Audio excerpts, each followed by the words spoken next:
యెషయా ప్రవచన గ్రంథం 61వ అధ్యాయం 7వ వచనమును చదువుకుందాం. వారు తమ దేశములో రెట్టింపు భాగమునకు కర్తలగొదురు, నిత్యానందము వారికి కలుగును. వాగ్దానం: వారు తమ దేశములో రెట్టింపు భాగమునకు కర్తలగొదురు. మీరున్న దేశములో రెట్టింపు భాగమునకు కర్తలగొదురు.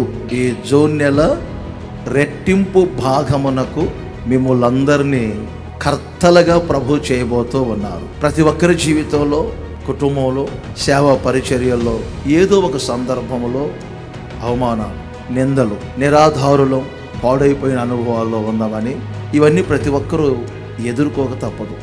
యోసేపు గుంటలో వేయబడిన వాడే కదా, అన్నల చేత ద్వేషించబడిన వాడే కదా, కొట్టబడ్డాడు, అమ్మబడ్డాడు. చేయని నేరం తన మీద పడినప్పుడు ఆ నిందకు హృదయం ఎలా బద్దలై ఉంటుంది. మరి ఒక రోజున తండ్రి తనను పిలిచి ఏమంటారంటే, యోసేపు 12 మందికి సమానంగా పంచానురా ఆస్తి, అయితే ఒక భాగమును నేను నీకు ఎక్కువ ఇస్తున్నాను.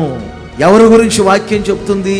నిందలు అనుభవించిన వ్యక్తిని గురించే కదా, కష్టాల గుండా, శ్రమల గుండా వచ్చిన వ్యక్తుల గురించే కదా, అవమానపరచబడినటువంటి వ్యక్తుల గురించే కదా వ్రాయబడింది. విశ్వసించండి, ఈ జూన్ నెల నా దేవుడు రెట్టింపు భాగమునకు మిమ్మల్ని కర్తలుగా చేయబోతున్నారు. ఎక్కడ మీరు అవమానపరచబడ్డారో అక్కడే రెట్టింపు ఘనతను పొందబోతున్నారు. అక్కడే మీరు సంతోషించబోతూ ఉన్నారు. అక్కడే మీరు ఆ ఆనందం పొందబోతున్నారు.